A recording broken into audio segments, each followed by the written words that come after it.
Madam social మీడియాలో చాలా యాక్టివ్గా ఉంటుంది మేడం. మేడం అపాయింట్ అయిన నుంచి ఇంతవరకు కూడా 30 ప్రోగ్రామ్స్ కండక్ట్ చేస్తుంది మేడం గారు. అండ్ పోలీస్ వాళ్ళ రీజన్లో మేడం గారికి ఒక హోల్డ్ ఉంది on education on awarenesses on students, mainly girls and boys also. I think so, madam. So,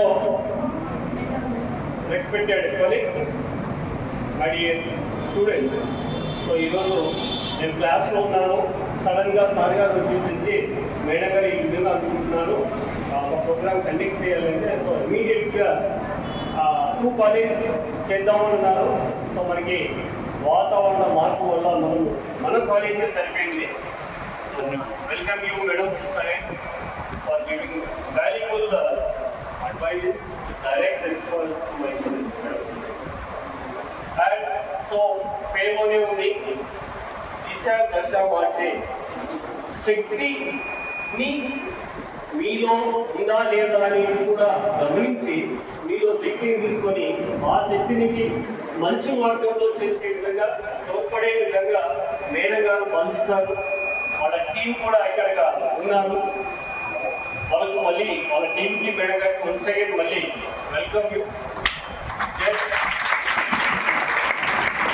క్లాస్లో నేను మీకు చెప్తానే ఉన్నాను, ఉదయం కూడా క్లాస్ తీసుకొని ఎందుకో ఈ పాయింట్ వచ్చింది when I'm going to speak on the subject. So students, మనకి నాన్ మెడికల్ వారెంట్ అనేది ఒకటి ఆల్రెడీ ఉంది. తర్వాత మీలో సత్ప్రవర్తన కానీ లేకపోతే మీరు దేశానికి చీడ పురుగులకు తయారు కాకుండా ఒక మంచి దేశాన్ని ఒక మంచి ప్రాంతాన్ని సంకల్పించే క్రోడీకరించి ఆ శక్తి మీలో ఉంది. మీరు ఎప్పుడైతే కనుక మీలో ఉన్న బ్యాడ్ హ్యాబిట్స్ ఎప్పుడైనా మీరు బయటకు తీసేసి వాటిని మీరు మంచి లక్ష్యంగా తీసుకుంటే కదా జీవితంలో ఒక స్థాయి దొరుకుతుంది.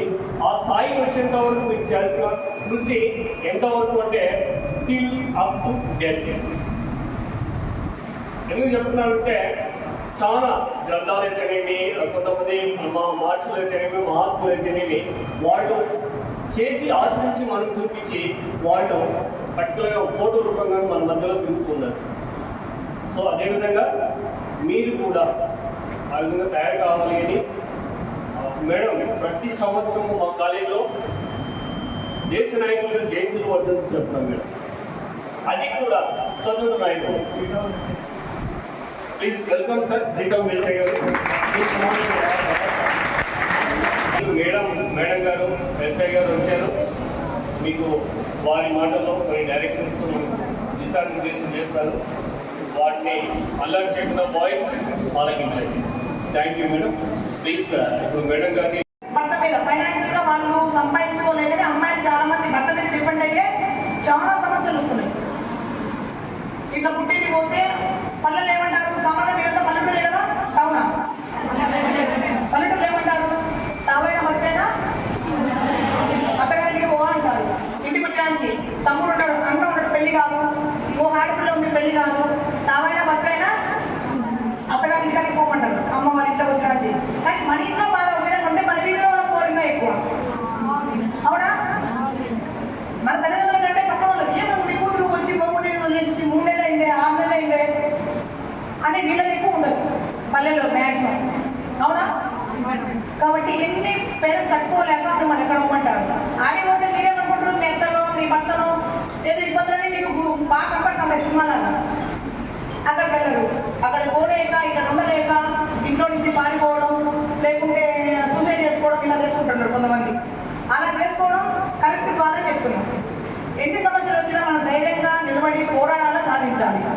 కాబట్టి దయచేసి మీరు ఎవరు కూడా చైల్డ్ మ్యారేజ్ చేసుకోవద్దు. మీ ఊళ్ళో ఎవరైనా చేస్తున్నా ఏ నెంబర్కి ఫోన్ చేయాలి? 112 కాదు, 112 జనరల్. చైల్డ్ మ్యారేజ్ గురించి ఒక సపరేట్ నెంబర్ ఉంది, 1098 చైల్డ్ హెల్ప్ లైన్ నెంబర్ 1098. ఇవి కొన్ని నెంబర్లు, ఇవి మీరు మైండ్లో పెట్టుకోవాలి. 112 అనేది జనరల్. ఏ సమస్య మీ ఊళ్ళో గొడవ అవుతున్నా కానీ ఫోన్ చేయొచ్చు ఆ నెంబర్కి. ఒక ఎవరైనా చంపేసినా ఫోన్ చేయొచ్చు. అది జనరల్ నెంబర్ 112. జనరల్ మామూలు మన హాస్పిటల్ పోతే గైనిక్ స్కిన్ జనరల్ అని ఉంటుంది కదా. 112 అనే నెంబర్ జనరల్ నెంబర్. ఆ నెంబర్కి ఏ ఇన్స్టిట్యూషన్ ఫోన్ చేయొచ్చు. కానీ ఓన్లీ ఈ చిన్నపిల్లల గురించి చైల్డ్ మ్యారేజ్ గురించి మాత్రమే ఏ నెంబర్ కాల్ చేయాలి? 1098 చైల్డ్ హెల్ప్ లైన్ నెంబర్. మీ పట్ల ఎవరైనా అసభ్యకరంగా ప్రవర్తించినా, బ్యాడ్ టచ్ చేసినా, అన్సేఫ్ టచ్, ఎవరైనా అన్సేఫ్ టచ్ చేసినా ఎవరైనా కావచ్చు. ఆ విధంగా ఉంటే మీరు ఆ నెంబర్కి కాల్ చేస్తే వాళ్ళే మీ దగ్గర వస్తారు. మీరు వాళ్ళకి అక్కడ కూడా అవసరం లేదు. ఓకేనా? ఈ నెంబర్ గుర్తుపెట్టుకోండి. వరకట్న వేధింపులు, మరణాలు వల్ల వేధిస్తారు. కొంతమంది తక్కువనే చనిపోతారు. ఇదంతా చూస్తానే ఉంటారు కదా. ఇంట్లో మీ వదిన కావచ్చు, అవునా కదా? మీ ఇంటికి ఆడపిల్ల వచ్చేదా మీ వదిన కావచ్చు. మీ వదిలే సతాయిస్తారు. మీరు ఆడపిల్లలు ఎంత విలువ ఇస్తారో అంత విలువ ఇవ్వండి. లైంగిక వేధింపులు ఇవి కామన్గా ఎక్కడైనా అన్ని దాంట్లో ఉంటాయి. మనకు రేపు అంటే మన చచ్చేంత వరకు ఉంటాయి. ఎవరైనా మనల్ని వర్కింగ్ ప్లేసెస్ కావచ్చు, ఎక్కడైనా కావచ్చు, నువ్వు బాగున్నావు, నువ్వు వస్తావా, ఓ మాట్లాడు అని మనం ఎంతబడి మాట్లాడినా అవి కూడా లైంగిక వేధింపులు తిరిగి వస్తాయి. నువ్వు బాగున్నావు, అందంగా ఉన్నావు అని రోజు మీతో మాట్లాడడం, నీ వెంట పడడం, అవన్నీ కూడా దాని కిందకే వస్తాయి. నెక్స్ట్ వచ్చేసి ఈవిటీజింగ్. ఈవిటీజింగ్కి ర్యాంకింగ్కి తేడా ఏంటి? 10th క్లాస్లో టాప్ మార్క్స్ రావడం చనిపోతుంది. ఒక అమ్మాయి ఇప్పుడు ఇంటర్మీడియట్ అయిపోయిన తర్వాత మెడిసిన్ సీట్ రాదని చనిపోతుంది. ఫెయిల్ అయితే చనిపోతుంది. లాంటి ఇంట్లో అమ్మ అర్చిందని చనిపోతుంది. ఏదో ఇంట్లో అమ్మ పని చేయమని కొంతమంది అయిపోతారు, చనిపోతారు. రకరకాల రీజన్స్తో చనిపోవడం వల్ల ఏమవుతుంది చెప్పండి? ఉపయోగం చెప్పండి. మార్కులు తక్కువ వస్తే ఏమైతుంది? ఇంప్రూవ్మెంట్ పెట్టుకో. ఇంప్రూవ్మెంట్ ఎగ్జామ్ రాసుకొని మళ్ళీ కట్టుకొని ఇంప్రూవ్మెంట్ ఎగ్జామ్స్ కూడా రాసుకోవచ్చు. ఫెయిల్ అయితే ఏమవుతుంది? సప్లిమెంటరీ ఉంది మన కోసం, సప్లిమెంటరీ రాసుకుంటాం, అంతే కదా. చనిపోవడం వల్ల నువ్వేమన్నా గెయిన్ కాగలవా? తల్లిదండ్రులకు కడుపుకోత తప్పితే ఏమీ ఉండదు. ఏ అమ్మాయి అయినా, అబ్బాయిలు కూడా కాదు, అబ్బాయిలు కూడా అంతే. నిజం రాకపోతే చనిపోవడం ఇవన్నీ కరెక్ట్ కాదు. లేకుంటే నచ్చిన అమ్మాయిని పెళ్లి చేసుకోవడం చనిపోతారు. సంవత్సరం చూసినాం కదా. అలా ఎవరు కూడా చనిపోవడం అనేది కరెక్ట్ అయిన సొల్యూషన్ కాదు. మీ సమస్యకి పరిష్కారం అది కాదు. మనం పోరాటాలా సాధించుకోవాలి. ఓకేనా? నెక్స్ట్ భ్రూణ హత్యలు. తెలుసా ఎవరైనా భ్రూణ హత్యలు అంటే? తెలియదు. భ్రూణ హత్యలు అంటే తెలియదా? అబార్షన్స్. ఒక భార్య భర్తకి ఫస్ట్ 2 డెలివరీస్, 2 అమ్మాయిలు పుట్టింటారు. ఆ 3సారి మళ్ళీ గర్భవతి అవుతుంది. అప్పుడు ఏమంటారు? భర్త అంతా ఏమంటారు? ఏం చేపిస్తారు? అబార్షన్ చేయించాలంటే ఆమె ఎట్లా చేపిస్తారు? స్కానింగ్ తీపిస్తారు. లింగ నిర్ధారణ పరీక్షలు చేపిస్తారు. ఆమె కడుపులో ఉండే బిడ్డ ఆడబిడ్డనా మగ బిడ్డనా అని. అవునా కాదు? స్కానింగ్ చేసినప్పుడు మగ బిడ్డ అంటే సేఫ్, ఆడబిడ్డ అంటే అబార్షన్ చేపిస్తారు. అంటే తల్లి కడుపులో కూడా చూడండి ఆడపిల్లకి రక్షణ లేదు. అవునా? ఒక పుట్టని ఆ పిల్లకి ఏమీ తెలియదు. ఆ బిడ్డకు కడుపులో ఉండగానే ఆడబిడ్డ అని తెలిస్తే కొంతమంది అబార్షన్ చేయిస్తున్నారు. కారణం వంశం కావాలి. ఆల్రెడీ 2 ఆడపిల్లలు పుట్టారు, మళ్ళీ 3సారి ఆడపిల్ల అయితే ఎందుకు? మా వంశం కావాలని. అవునా కాదు?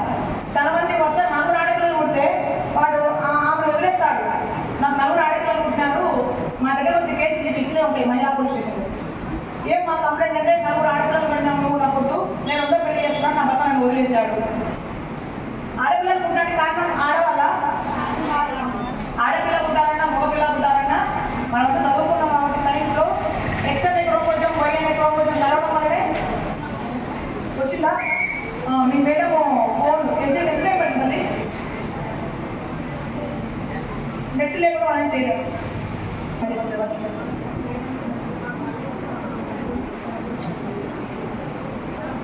చూడండి, అంటే ఏ అపశుభం తెలియని పసిబిడ్డ కడుపులో ఉండగానే లింగ నిర్ధారణ పరీక్షలు చేపించి అబార్షన్ చేయిస్తున్నారు. అవునా? చూడండి, ఆడపిల్లకి తల్లి కడుపులోనే రక్షణ లేదు. తల్లి కడుపులో రక్షణ లేదు. పుట్టిన తర్వాత చాలా మంది చిన్న చిన్న పిల్లల పైన రేపు జరుగుతున్నాయి. చూసిద్దాం మనం. 8 years బేబీ అంటారు, అవి ఉంటారు, 10 years, 12 years. ఇప్పుడు మీరు చూస్తే న్యూస్ చూడండి, అప్పుడు న్యూస్ చూడండి. 10th మదనపల్లిలో మన చిత్తూరే 9th class sir 9th class delivery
inter వాళ్ళకున్నా 10th వరకు లేదు మేడం ఇంటర్మీడియట్ ఈ గవర్నమెంట్ వచ్చిన తర్వాత అది డొక్కా సీతమ్మ